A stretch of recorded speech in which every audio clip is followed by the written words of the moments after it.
ಸಿಂಪಲ್ಲಾಗಿ ಈಸಿಯಾಗಿ ಟೇಸ್ಟಿಯಾಗಿ ವಿತಿನ್ 20 ಮಿನಿಟ್ಸಲ್ಲಿ ಫಿಶ್ ಕರಿ ಮಾಡೋಣ ಬನ್ನಿ. ಇವತ್ತಿನ ವಿಡಿಯೋಗೆ ಸ್ವಾಗತ. ಮೊದಲಿಗೆ ನಾನು ಇಲ್ಲಿ ಪಾಂಪ್ಲೆಟ್ ಮೀನನ್ನ ತೊಗೊಂಡಿದ್ದೀನಿ 2 kg ಆಗುವಷ್ಟು.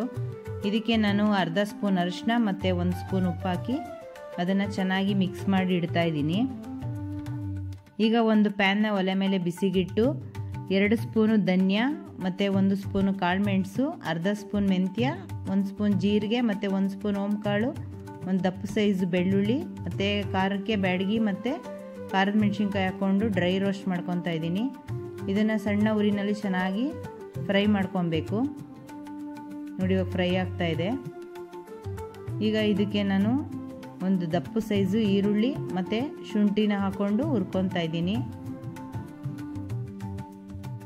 ಇದೆಲ್ಲ ಚೆನ್ನಾಗಿ ರೋಸ್ಟ್ ಆದಮೇಲೆ ನಾನು ಇದಕ್ಕೆ ಒಂದು ಇಡೀ ಆಗೋಷ್ಟು ತೆಂಗಿನಕಾಯಿ ತುರಿ ಹಾಕ್ಕೊತಾ ಇದ್ದೀನಿ ಮತ್ತು ಒಂದು ನಿಂಬೆಹಣ್ಣು ಗಾತ್ರದ ಹುಣಸೆಹಣ್ಣು ಹಾಕ್ಕೊಂಡು ಚೆನ್ನಾಗಿ ಹುರಿದು ಅದು ಆರಿದ ನಂತರ ನಾನು ಮಿಕ್ಸಿ ಜಾರ್ಗೆ ಇಲ್ಲಿ ಹಾಕ್ಕೊಂಡು ಇದನ್ನು ಚೆನ್ನಾಗಿ ರುಬ್ತಾ ಇದ್ದೀನಿ. ಇದಕ್ಕೆ 1 ಸ್ಪೂನ್ ಖಾರದ ಪುಡಿ ಕೂಡ ಆ್ಯಡ್ ಮಾಡ್ಕೊತಾ ಇದ್ದೀನಿ. ನೋಡಿ ಎಲ್ಲ ಚೆನ್ನಾಗಿ ರುಬ್ಬಿದಾದ ನಂತರ ಮತ್ತು ಒಂದು ಪಾಟ್ನ ಒಲೆ ಮೇಲಿಟ್ಟು ಸ್ವಲ್ಪ 2 ಸ್ಪೂನು ಕೋಕೋನಟ್ ಆಯಿಲು, ಸ್ವಲ್ಪ ಸಾಸಿವೆ, ಈರುಳ್ಳಿ ಮತ್ತು ಕರಿಬೇವಿನ ಸೊಪ್ಪು ಹಾಕಿ ಅದನ್ನು ಚೆನ್ನಾಗಿ ಒಗ್ಗರಣೆ ಮಾಡಿ ಇದು ರುಬ್ಬಿರೋ ಅಂಥ ಒಂದು ಮಿಶ್ರಣನ ಇದಕ್ಕೆ ಆ್ಯಡ್ ಮಾಡ್ತಾ ಇದ್ದೀನಿ. ಚೆನ್ನಾಗಿ ಅದೆಲ್ಲ ಫ್ರೈ ಆದಮೇಲೆ ನಾವು ನಮಗೆ ಎಷ್ಟು ಬೇಕು ಕನ್ಸಿಸ್ಟೆನ್ಸಿ ನೋಡಿಕೊಂಡು ನೀರನ್ನ ಆ್ಯಡ್ ಮಾಡ್ತಾ ಇದ್ದೀನಿ. ಇದಕ್ಕೆ ಉಪ್ಪು ಹಾಕ್ತಾ ಇದ್ದೀನಿ ಟೇಸ್ಟು.